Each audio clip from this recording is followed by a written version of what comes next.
Udara pagi di sirkuit Navarra terasa dingin menusuk, namun bukan itu yang membuat Veda Ega Pratama merasakan kaku di tubuhnya. Bukan juga semata-mata karena suhu lintasan yang masih terlalu rendah. Ada beban berat yang mengendap di dadanya, lebih berat daripada motor balap yang akan ia kendalikan hari ini. Hasil mengecewakan di seri sebelumnya masih terbayang jelas di kepalanya. Setiap komentar di media sosial, setiap sorotan kamera yang menuntut jawaban, semua menjadi gema yang terus berulang di benaknya. Hari ini bukan hanya tentang latihan bebas, ini tentang membuktikan diri bahwa ia masih layak diperhitungkan. Saat melangkah menuju padok, pandangan Veda lurus ke depan, namun pikirannya melayang-layang. Kru tim yang mengenakan seragam biru sudah menunggunya di depan pit box. Mereka menoleh sejenak, memberikan senyum tipis, tapi Veda tahu senyum itu menyimpan harapan besar. Hari ini harus lebih baik, Ved, ucap sang manajer, menepuk pundaknya sekilas. Kalimat sederhana, tapi nadanya seperti perintah. Veda hanya mengangguk, menelan semua kata yang seharusnya ia ucapkan. Sementara itu, di sudut padok, para rivalnya sudah terlihat santai bercanda, beberapa bahkan menyalakan musik keras dari speaker kecil. Veda hanya menatap sekilas. Para pembalap muda Spanyol dan Italia itu terlihat seperti tak memiliki beban. Mereka seolah sudah terbiasa dengan tekanan di tanah kelahiran balap motor Eropa. Sebaliknya, bagi Veda, setiap lap di sirkuit ini seperti ujian hidup dan mati. Ia tahu, sebagai pembalap Indonesia, namanya akan tenggelam jika tidak bisa menembus papan atas. Begitu masuk ke dalam pit box, bau khas oli dan bensin menyambutnya. Motor dengan nomor kebanggaannya sudah berdiri kokoh di paddock stand, mengilap, siap melaju. Chief engineer-nya, seorang pria berambut abu-abu bernama Miguel, menghampiri. Kita akan mulai dengan setup yang sama seperti kemarin. Fokus cari ritme dulu, ucap Miguel, nada suaranya datar tapi tegas. Veda mengangguk tanpa banyak bicara. Dalam hatinya, ia tahu setup kemarin belum benar-benar membuatnya nyaman, tapi ia juga sadar, sesi pertama bukanlah waktu untuk merengek. Veda duduk di kursi padok, membuka buku catatan kecil yang selalu ia bawa. Di dalamnya, ada coretan-coretan tentang racing line, titik pengereman, dan sektor mana saja yang bisa dipangkas waktunya. Jari-jarinya bergetar sedikit saat membalik halaman. Ia menulis satu kalimat besar di bagian bawah halaman kosong, hari ini, aku tidak boleh kalah. Kata-kata itu ia tulis untuk dirinya sendiri, mantra yang ia butuhkan agar tetap fokus ketika tekanan datang. Di luar, suara motor-motor lain mulai meraung. Suara itu seperti panggilan perang, mengingatkannya bahwa waktu terus berjalan. 5 menit lagi ke lintasan, teriak salah satu kru. Veda berdiri, meraih helm dengan cat merah putihnya, dan menarik napas panjang. Ia tahu, begitu keluar dari pit lane, tak ada lagi ruang untuk ragu. Semua beban, semua komentar, semua sorot mata penonton, akan ia lawan di aspal dingin Navarra. Sebelum melangkah ke motor, Veda menoleh sebentar ke arah bendera merah putih kecil yang ditempel di bagian belakang pit box. Ia mengepalkan tangan. Ini bukan hanya untukku, gumamnya pelan. Itu untuk Indonesia, untuk semua orang yang percaya padanya, bahkan ketika ia sendiri hampir kehilangan kepercayaan pada dirinya sendiri. Dengan dada berdegup kencang, ia melangkah ke arah motor. Sesi FP1 siap dimulai, dan begitu pula babak baru perjuangannya. Begitu lampu pit lane berubah hijau, Veda melesat keluar dari padok, menghantam dinginnya angin Navarra yang menggigit kulit meski ia terbungkus racing suit. Ban motornya yang masih dingin membuat motornya terasa seperti menari di atas es. Getaran aneh pada stang menambah rasa tak nyaman. Ia mencoba menekan rasa takut, memaksa dirinya membuka gas lebih lebar di sektor pertama. Namun, pada setiap tikungan cepat, cengkeraman ban seolah mengkhianatinya. Motor seperti enggan mengikuti keinginannya. Ia tahu catatan waktunya tak akan bagus dengan kondisi seperti ini. Lap demi lap ia selesaikan, tapi layar waktu di dashboard tak memberikan kabar baik. Posisi 15. Terpaku di angka itu seakan mengejeknya. Setiap kali ia mencoba memperbaiki racing line, selalu ada masalah lain, oversteer di tikungan pendek, understeer di tikungan panjang. Ia menatap papan pitboard yang diacungkan kru tim di lintasan lurus, angka waktu yang jauh dari harapan. Apa yang salah? Teriaknya dalam helm, frustrasi bercampur amarah. Di sektor ketiga, masalah semakin jelas. Motor terasa goyah ketika masuk ke tikungan kecepatan menengah. Ia harus mengurangi gas, kehilangan banyak waktu dibanding rival-rivalnya. Di kejauhan, pembalap Spanyol dan Italia melesat mulus, seperti menari tanpa hambatan. Veda menggigit bibir. Setiap kali melihat mereka menyalipnya di lintasan, ia merasa seperti dunia memandangnya rendah. Apakah aku memang tidak cukup baik di sini? Pikirnya, suara ragu mulai merayap di benaknya. Ketika sesi menyisakan 10 menit, Veda memutuskan mendorong motornya lebih keras. Ia membuka gas lebih awal di tikungan terakhir, memaksa ban belakang bekerja ekstra. Namun, apa yang ia dapat hanyalah sedikit perbaikan waktu, yang tetap tak mengangkatnya keluar dari papan tengah. Ia menghela napas panjang. Setiap usaha terasa sia-sia. Motor yang ia kendalikan seperti memiliki pikirannya sendiri, menolak tunduk pada kemauannya. Saat bendera kotak-kotak dikibarkan menandai berakhirnya sesi FP1, Veda masuk ke pit lane dengan kepala menunduk. Kru tim menyambutnya dengan wajah penuh tanya. Miguel, sang chief engineer, menghampirinya dan menepuk bahunya. "Kita butuh bicara soal setup," katanya singkat. Tidak ada nada marah, namun kata-kata itu seperti pisau dingin yang mengiris telinga Veda. Ia tahu, semua orang di tim kecewa, bukan hanya pada motor, tapi juga pada dirinya yang gagal mengeluarkan kemampuan terbaik.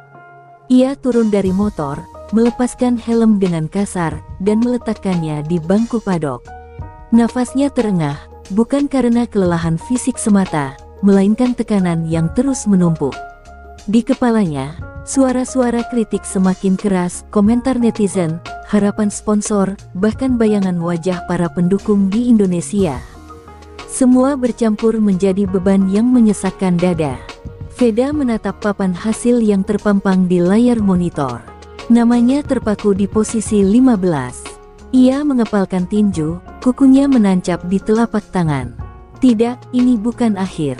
Aku akan menemukan cara," batinnya. Dalam diam, ia bersumpah apapun yang terjadi, sesi berikutnya tidak akan berakhir seperti ini. Suasana di dalam padok terasa menyesakkan, seolah udara ikut menahan napas melihat hasil buruk Veda. Ia duduk di kursi lipat dengan tangan gemetar, matanya tertuju pada lantai, mencoba menghindari tatapan kru yang sibuk di sekelilingnya.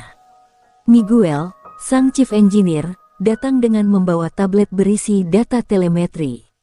Wajahnya serius, bahkan lebih serius daripada biasanya. "Ved, kita harus bicara. Ini tidak bisa dibiarkan," ujarnya dengan nada berat. Veda mengangkat kepalanya, berusaha menenangkan amarah yang menggelegak di dada. Miguel meletakkan tablet di meja, menunjuk grafik kecepatan. "Lihat ini, kamu kehilangan hampir setengah detik di sektor 3. Setengah detik, Ved, itu terlalu besar. Apa yang kamu rasakan di sana?" Suaranya meninggi, tak lagi sekadar bertanya, tapi menuntut jawaban. Veda terdiam beberapa detik, sebelum akhirnya berkata lirih, motor terasa goyang di tikungan cepat. Grip ban belakang hilang mendadak.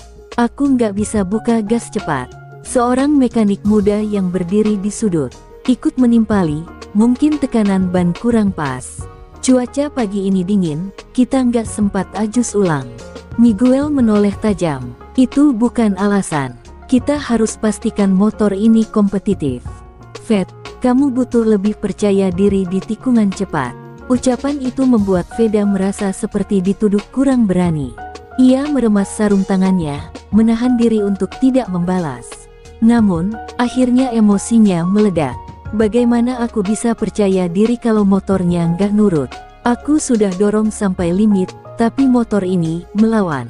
Suaranya meninggi, membuat Padok hening sesaat. Miguel menatapnya lama, sebelum menarik napas panjang. Oke, kalau begitu, kita ubah pendekatan. Ia menggeser tablet, memperlihatkan data lain. Kita keraskan suspensi belakang, atur ulang mapping mesin di sektor keluar tikungan. Tapi Fed, itu berarti kamu harus ambil risiko lebih besar. Kamu siap? Pertanyaan itu menggantung di udara, menguji mental Veda yang sedang berada di titik rapuh.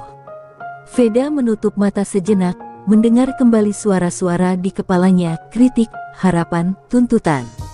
Ia ingin berteriak bahwa ia sudah lelah, tapi justru tekadnya menguat. Ia membuka mata, menatap Miguel dengan tatapan tajam. Lakukan apapun yang perlu dilakukan. Aku akan ambil risikonya, jawabnya pelan namun mantap.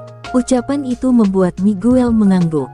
Untuk sesaat, mereka berdua seperti kembali berada di satu tujuan, memperbaiki situasi, bukan saling menyalahkan.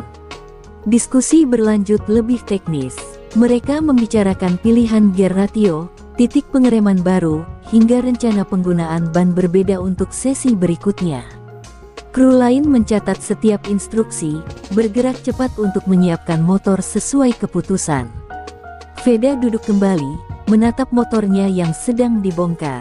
Dalam hatinya, ia tahu perubahan setup bisa jadi penyelamat, atau justru bumerang. Namun satu hal pasti, ia tidak akan menyerah di sini. FP1 boleh membuatnya jatuh, tapi FP2 akan menjadi panggung pembuktiannya.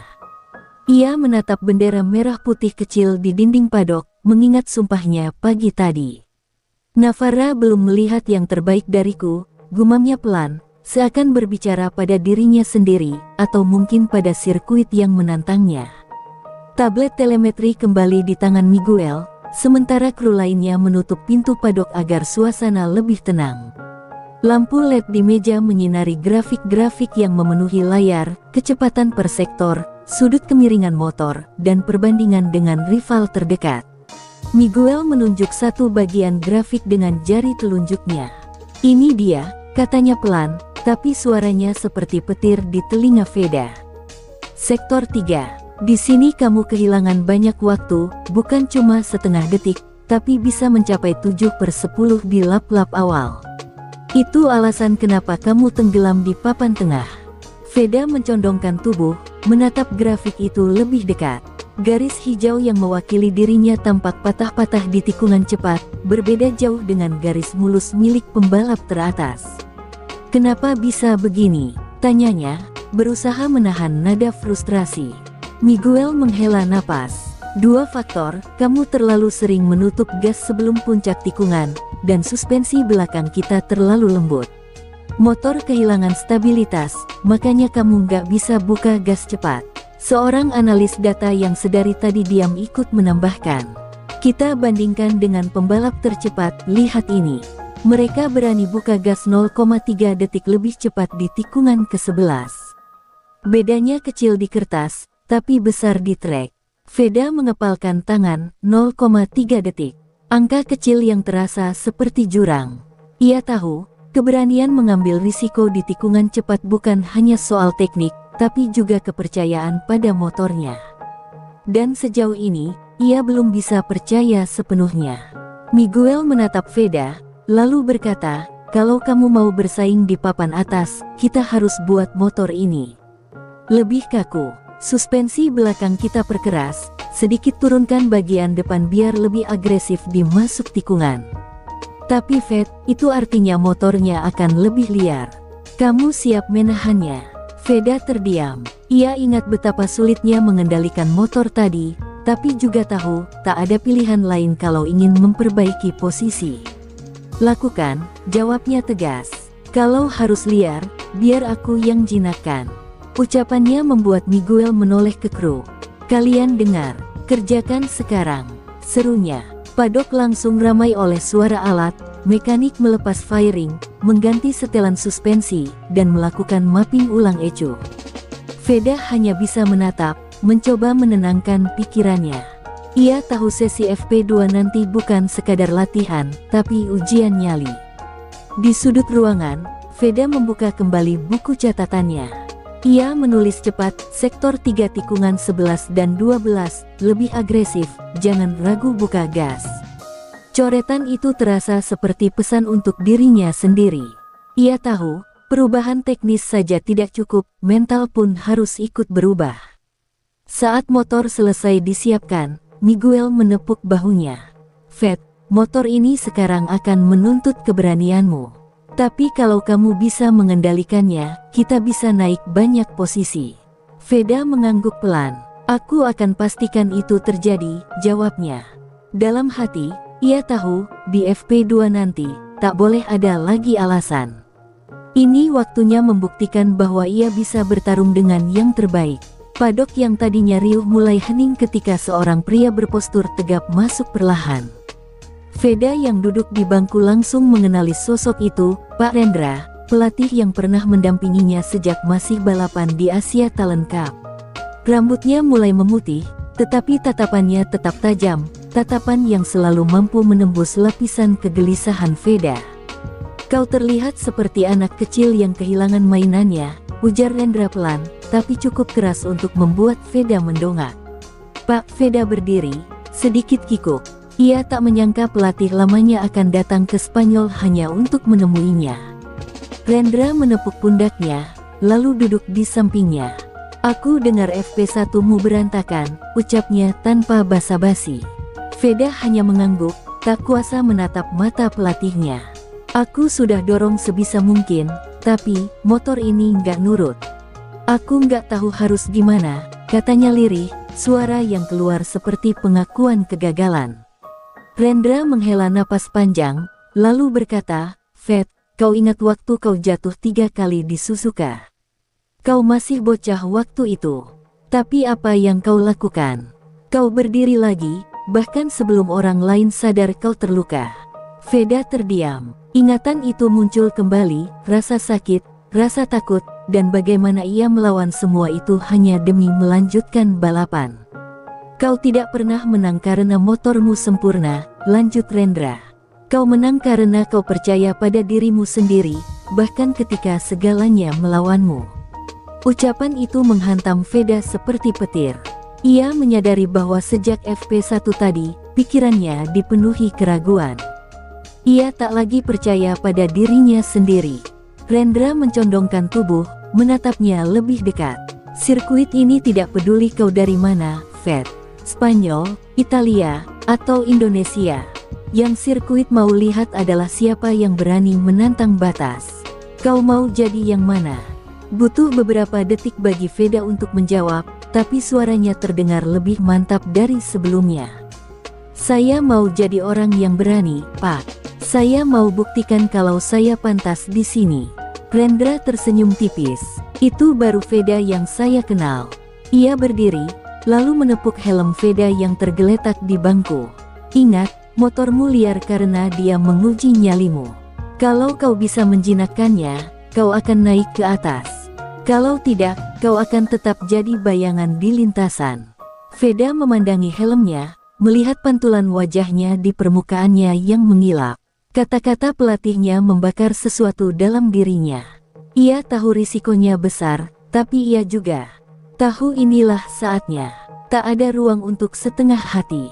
Ia menutup matanya sejenak, merasakan ketenangan aneh yang muncul di tengah tekanan. Saat Rendra melangkah pergi, Veda menggenggam erat sarung tangannya. FP2 akan jadi milikku, bisiknya. Tidak ada lagi keraguan. Yang ada hanyalah tekad dan keberanian untuk mengambil risiko yang tak semua pembalap berani ambil. Pitbox kembali dipenuhi suara perkakas yang beradu dengan logam. Kru bekerja tanpa henti, mengganti pegas suspensi, memperbaiki setelan rebound, dan menurunkan posisi front end agar motor lebih agresif di tikungan. Veda berdiri di sudut, mengamati setiap pergerakan mereka.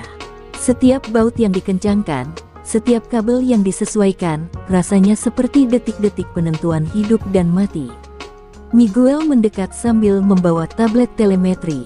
Fed, kita ubah karakter motor sepenuhnya. Ini akan membuatmu lebih cepat di sektor 3, tapi motor akan lebih liar. Satu kesalahan kecil, kau bisa terlempar, jelasnya tanpa basa-basi. Veda mendengarkan dengan seksama, lalu mengangguk. Kalau itu yang harus dilakukan, saya terima. Jawabannya singkat, tapi tegas. Miguel memandangnya sejenak, memastikan ia benar-benar paham risikonya. Baik, kita juga ganti mapping mesin. Power delivery akan lebih brutal di tikungan keluar. Kau harus siap menahannya. Veda menarik napas panjang. Dalam pikirannya, ia tahu ini bukan sekadar balapan latihan, ini ujian mental. Setelah motor selesai dirombak, sesi pemanasan singkat dilakukan. Veda mengenakan helm dan sarung tangan, lalu naik ke atas motornya.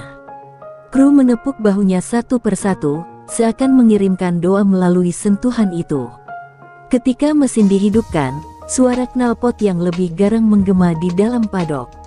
Veda memejamkan mata sejenak, merasakan getaran mesin yang kini berbeda, lebih liar, lebih buas. Kau harus menjinakkan ini, Ved, gumamnya pada diri sendiri. Ia keluar dari pitbox, merasakan angin dingin menyapu tubuhnya. Tikungan pertama langsung menjadi ujian, motor terasa jauh lebih responsif, hampir seperti ingin melompat keluar dari racing line. Tapi ia menahannya, mengontrol throttle dengan penuh kehati-hatian. Lap pertama diisi dengan adaptasi, merasakan bagaimana suspensi baru bekerja. Lap kedua, ia mulai berani membuka gas lebih awal di tikungan cepat.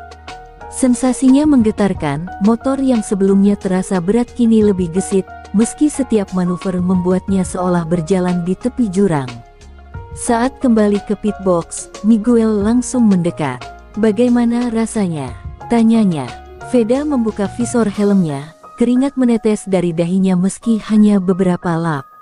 Liar, jawabnya sambil terengah. Tapi, ini yang saya butuhkan. Kru tersenyum tipis, lega mendengar keyakinan itu. Mereka melanjutkan diskusi teknis singkat, menyesuaikan beberapa detail kecil sebelum FP2. Waktu terus berjalan, jarum jam mendekati sesi berikutnya. Veda duduk kembali di bangkunya, menatap kosong ke arah motor yang kini sudah seperti mesin perang yang siap dilepas ke medan tempur. Ved, kata Miguel sebelum pergi, kalau kau bisa mengendalikan ini, kau akan naik banyak posisi. Tapi ingat, jangan kompromi. Ini semua atau tidak sama sekali. Veda mengangguk. Dalam hatinya, ia sudah bersiap. FP2 bukan sekadar latihan, ini adalah pernyataan. Sebuah pesan untuk sirkuit, rival, dan dunia. Ia tidak datang sejauh ini untuk menjadi pelengkap. Awan gelap mulai berkumpul di atas sirkuit Navarra ketika Veda bersiap memasuki FP2. Angin membawa hawa dingin, tanda hujan bisa turun kapan saja. Kru tim menatap langit dengan cemas, tapi Veda hanya fokus pada lintasan di depannya. Ia tahu, sesi ini mungkin satu-satunya kesempatan untuk membuktikan bahwa semua perubahan setup tadi tidak sia-sia. Miguel mendekat, meletakkan tangan di bahunya. Jangan tunggu cuaca berubah. Begitu keluar, langsung cari batasnya. Kita tidak punya waktu, ujarnya tegas. Veda mengangguk, tak ada lagi ruang untuk ragu. Begitu lampu pit lane berubah hijau, Veda melesat keluar seperti peluru. Motor barunya terasa liar, lebih responsif, lebih buas, seolah menantangnya di setiap tikungan. Lap pertama ia gunakan untuk merasakan setelan baru, mencari titik pengereman yang tepat, dan mencoba menaklukkan sektor 3 yang sebelumnya jadi mimpi buruknya. Meski masih sedikit goyah, ia bisa merasakan sesuatu yang berbeda. Motor ini mau bekerja sama jika ia berani menaklukkannya. Memasuki lap kedua, Veda mulai membuka gas lebih awal di tikungan ke-11, sektor yang paling banyak merampas waktunya di FP1.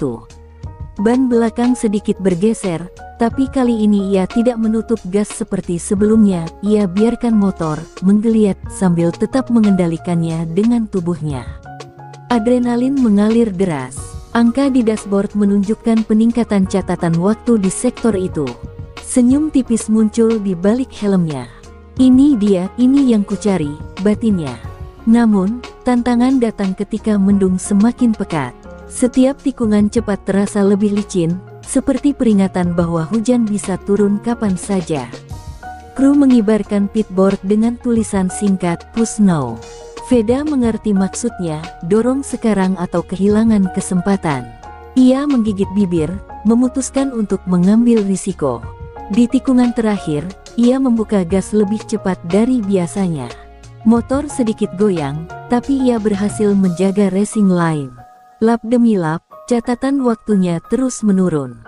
Dari posisi 10, naik ke posisi 6. Dari posisi 6, melesat ke posisi 4. Jantungnya berdetak semakin kencang. Setiap kali ia melintasi garis start-finish, ia merasa seluruh dunia menatapnya. Kru tim bersorak di pit wall, memberi isyarat untuk terus menekan. Sedikit lagi, Fed. Sedikit lagi, batinnya sambil menahan napas di setiap tikungan berisiko tinggi. Di menit-menit terakhir sesi, ia mengambil napas panjang, lalu memutuskan, satu putaran terakhir, satu usaha maksimal. Veda menunduk lebih dalam, tubuhnya menempel pada fairing motor. Tikungan 11, ia melibasnya tanpa ragu. Tikungan 12, ban belakang sedikit menggeser, tapi ia tetap buka gas. Tikungan terakhir, ia keluar dengan kecepatan penuh, tak peduli motor terasa seperti akan membuangnya. Saat melintasi garis finish, ia tahu ia baru saja melakukan lap terbaiknya. Ketika ia kembali ke pit, Miguel menyodorkan papan hasil P3. Veda menatap angka itu lama, hampir tak percaya. Dari posisi 15 di FP1, kini ia berada di 3 besar. Kru langsung bertepuk tangan, beberapa bahkan memeluknya. Di balik helmnya, Veda menutup mata sejenak, meresapi momen itu. Bukan hanya soal posisi, ini tentang membuktikan pada dirinya sendiri bahwa ia mampu bangkit, bahkan ketika semua terasa mustahil. Pitbox meledak dalam sorakan ketika papan hasil resmi menunjukkan nama Veda di posisi 3. Kru berhamburan ke pit wall, beberapa melompat kegirangan seperti baru saja memenangkan balapan. Miguel, yang biasanya dingin, tersenyum lebar, sebuah pemandangan langka yang membuat Veda tertegun. Itu lap yang luar biasa, Ved. Serunya sambil menepuk bahu sang pembalap dengan keras. Veda melepas helmnya perlahan, napasnya masih berat. Ia menatap papan hasil sekali lagi, memastikan angka itu nyata. P3. Dari jurang posisi 15, ia kini berdiri sejajar dengan nama-nama besar di junior GP. Namun euforia itu tak sepenuhnya menghapus rasa lelahnya. Di kepalanya, Veda masih bisa merasakan setiap momen lap terakhir itu, bagaimana ban belakang hampir kehilangan cengkeraman di tikungan 11, bagaimana ia memaksa tubuhnya menahan getaran motor yang ingin membuangnya di tikungan terakhir. Aku bahkan gak yakin bisa sampai finish, gumamnya sambil duduk di kursi padok. Tapi itulah harga dari sebuah lompatan besar, memaksa diri sampai batas terakhir, bahkan ketika otot dan pikiran hampir menyerah. Miguel mendekat, tablet telemetri di tangan. Lihat ini, katanya, menunjuk grafik kecepatan. Di sektor 3, kamu ambil gas lebih cepat 0,35 detik dibanding FP1. Itu keberanian yang membuatmu naik ke posisi 3. Veda menatap angka itu, merasakan campuran bangga dan lega. Jadi, kita benar-benar berhasil menjinakkan motor itu, tanyanya. Miguel mengangguk, bukan hanya motor. Kau juga menjinakkan dirimu sendiri. Kalimat itu membuat Veda terdiam, menyadari betapa besarnya pertempuran mental yang ia menangkan hari ini. Sementara itu, di padok sebelah, beberapa rival tampak memperhatikan hasil tersebut. Salah satu pembalap Spanyol yang biasanya meremehkannya, kini melirik papan hasil dengan wajah kaku. Veda menyadari, ia baru saja mengirim pesan, bahwa ia bukan sekadar pembalap Asia yang datang untuk mengisi grid, ia adalah ancaman. Mereka mulai memperhitungkanmu, kata Miguel seolah membaca pikirannya. Dan itu hal yang bagus. Meski begitu, Veda tahu ini belum selesai. P3 di FP2 bukan jaminan untuk kualifikasi, apalagi balapan. Hujan bisa turun besok, setup motor bisa kembali berubah, dan tekanan bisa lebih besar. Namun untuk pertama kalinya sejak tiba di Navarra, ia merasa ringan. Tidak ada lagi bayangan kegagalan yang menghantuinya. Yang ada hanyalah kepercayaan diri, kepercayaan bahwa ia layak bersaing di level ini. Pak Rendra benar, pikirnya, mengingat kata-kata pelatih lamanya. Motorku mungkin liar, tapi aku yang memegang kendalinya.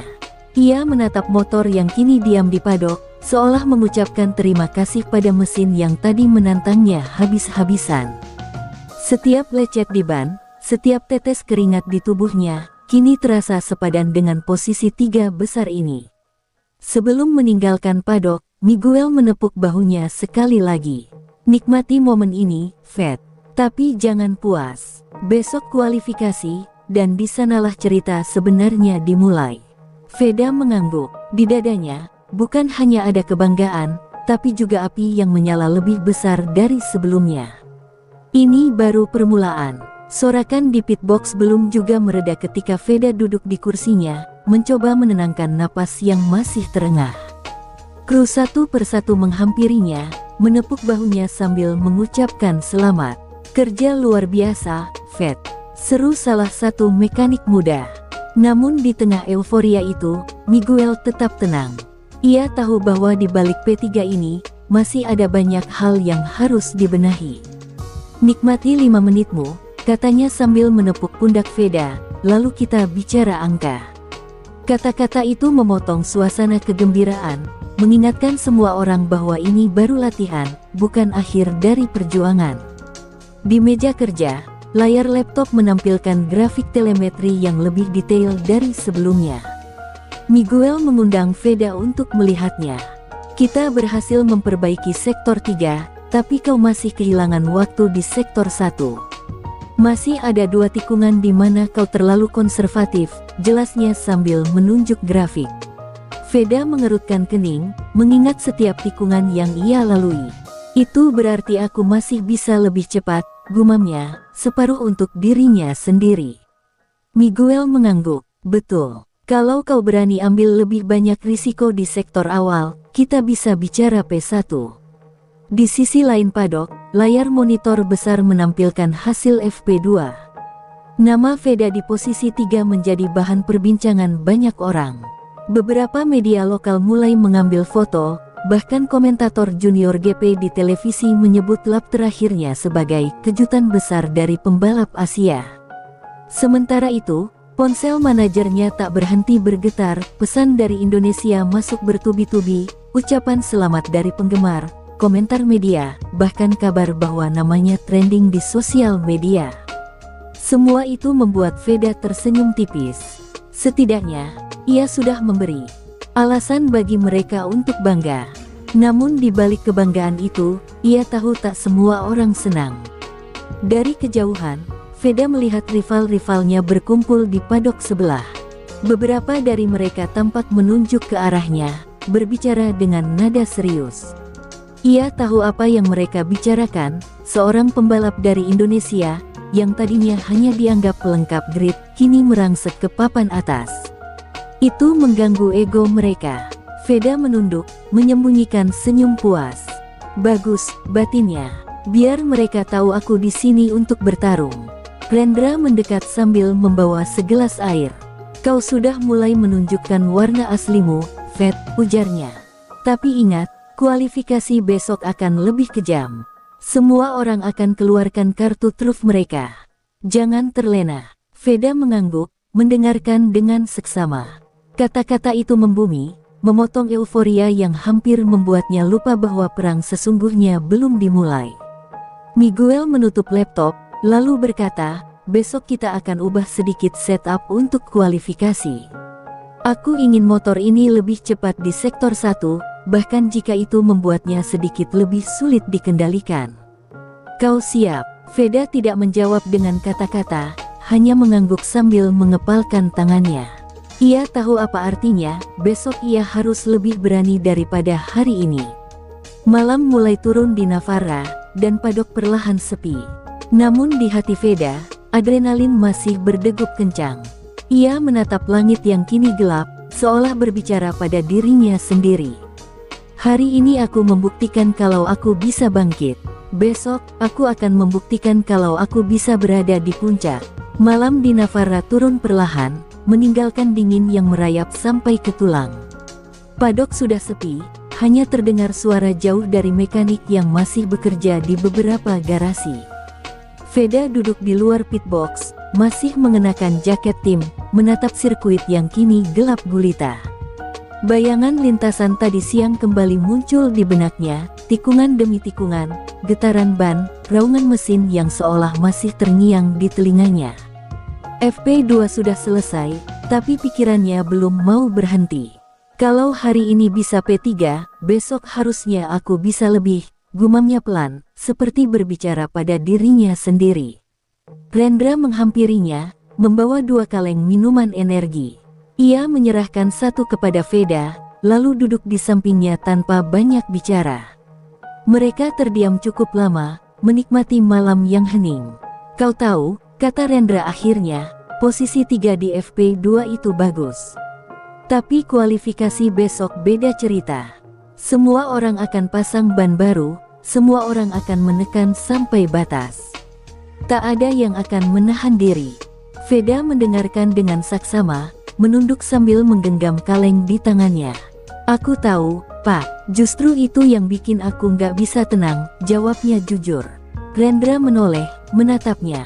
Kau takut? Pertanyaan itu membuat Veda terdiam sesaat. Ia menghela napas panjang. Takut, iya. Tapi lebih dari itu, aku merasa harus membuktikan kalau aku pantas di sini. Kalau aku cuma puas di 3 besar, semua orang akan bilang itu kebetulan. Rendra tersenyum tipis. Dan kau mau mereka tahu kalau ini bukan kebetulan? Veda mengangguk mantap. Aku mau mereka tahu, aku datang untuk menang. Di sisi lain padok, Miguel masih bekerja dengan timnya. Mereka menyiapkan setelan baru untuk kualifikasi, menurunkan bagian depan motor sedikit lagi, menyesuaikan tekanan ban untuk mengantisipasi suhu pagi, dan mengutak-atik mapping mesin agar lebih bertenaga di akselerasi pendek. Kalau dia mau ambil risiko lebih, kita kasih dia motor yang bisa membawanya ke P1, kata Miguel pada salah satu mekanik, seolah sudah membaca tekad Veda bahkan sebelum ia mengucapkannya. Kembali di bangku luar pitbox, Veda membuka ponselnya. Pesan-pesan dari Indonesia membanjiri, ucapan selamat, doa, bahkan video singkat dari keluarganya yang menonton dari rumah. Ia menatap layar lama-lama, dadanya menghangat. Ini bukan cuma untukku, bisiknya. Beban itu berat, tapi entah kenapa kini terasa seperti bahan bakar yang menguatkannya. Langit Navarra semakin gelap, tapi dalam hati Veda justru ada cahaya kecil yang menyala lebih terang. Ia menutup mata, membayangkan besok pagi, deru mesin, tikungan yang menantang, dan papan hasil yang menampilkan namanya di posisi teratas.